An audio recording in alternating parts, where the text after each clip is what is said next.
Oi pessoal, tudo bem? Estamos de volta com nossos vídeos aqui da parte de análises térmicas, né?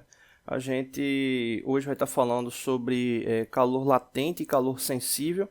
E para falar sobre esses dois tópicos, né, vamos mostrar aqui um diagrama. Né? A gente fez um diagrama referente aí à análise de mudança de temperatura da água. É um diagrama bem clássico, né, referente a esse tipo de apresentação, mas ele é bem lúdico, né, referente a esse tipo de análise. Né? Vamos verificar aqui.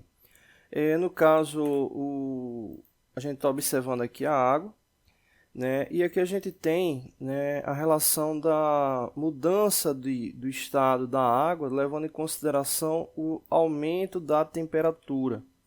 Né? Ou seja, você tem um aumento do calor, né? Consequentemente vai ter lá o aumento da temperatura. E aqui a gente tem que observar a água partindo desse ponto aqui. Né?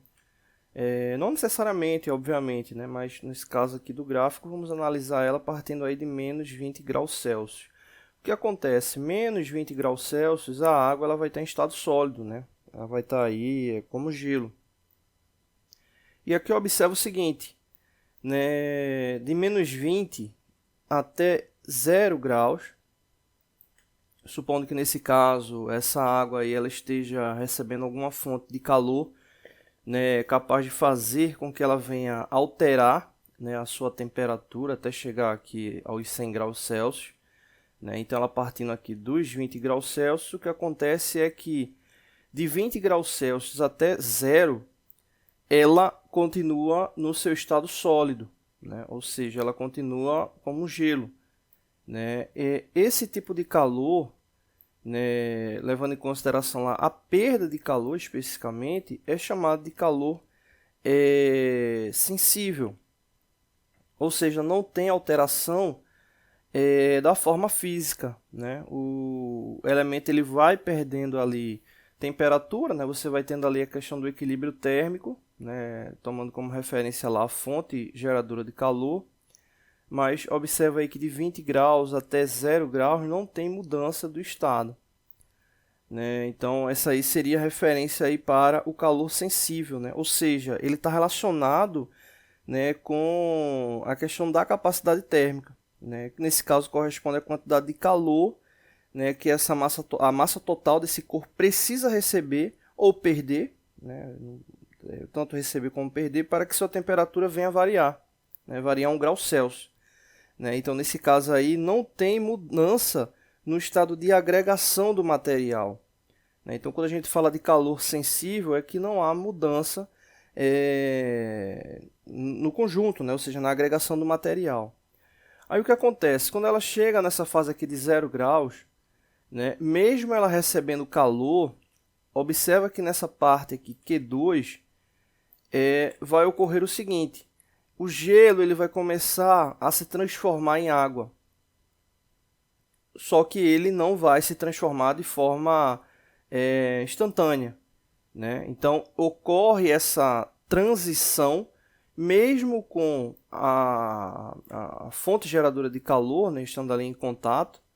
Né? Então, nessa fase aqui, que você tem gelo e água, né, vamos assim chamar, né, ou melhor, né, tá sólido e líquido, né, esse tipo de calor aqui é chamado calor latente. Né?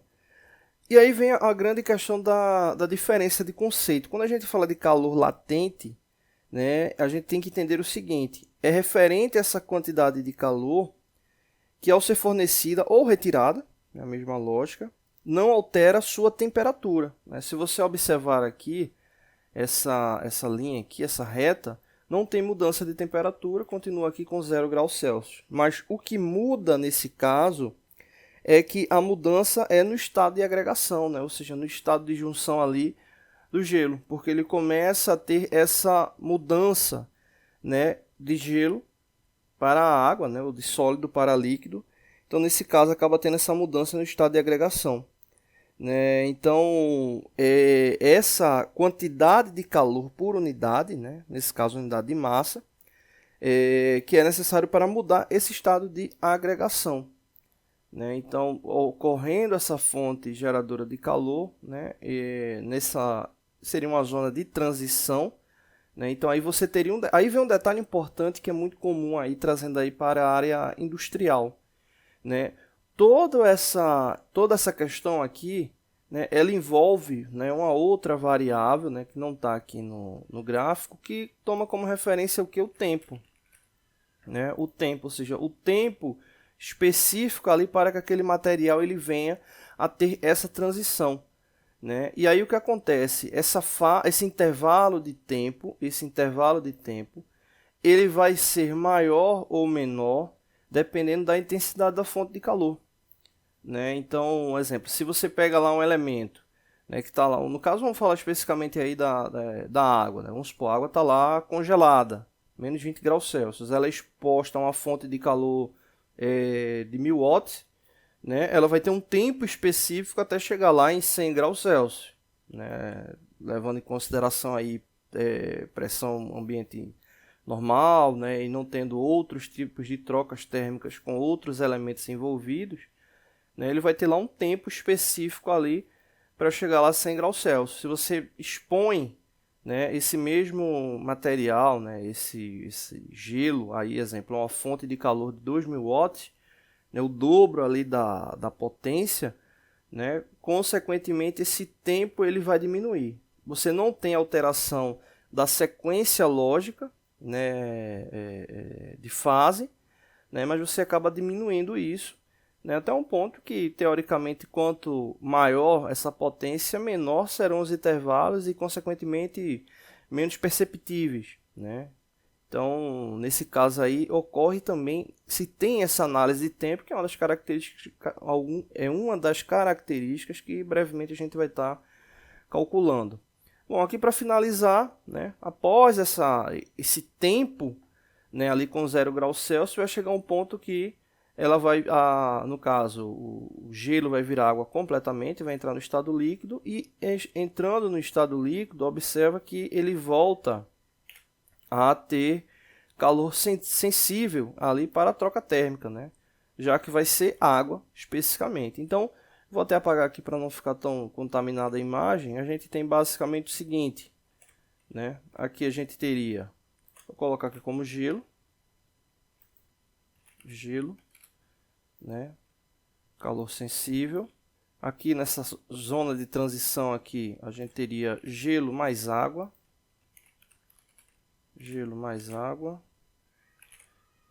E nessa última aqui, né, seria apenas água, né? E consequentemente aí, com o aumento de temperatura, você teria ali água e vapor e depois só vapor, né? Então você teria essas mudanças aí até o elemento se tornar gasoso, né? Então nesse caso a gente tem aí bem definido aí essa questão da análise térmica, né, da água, tomando como referência aí essas zonas de transição e entendendo como é que funciona calor sensível e calor latente, né? Lembrando, calor sensível você vai ter a alteração térmica, né, ou perder ou receber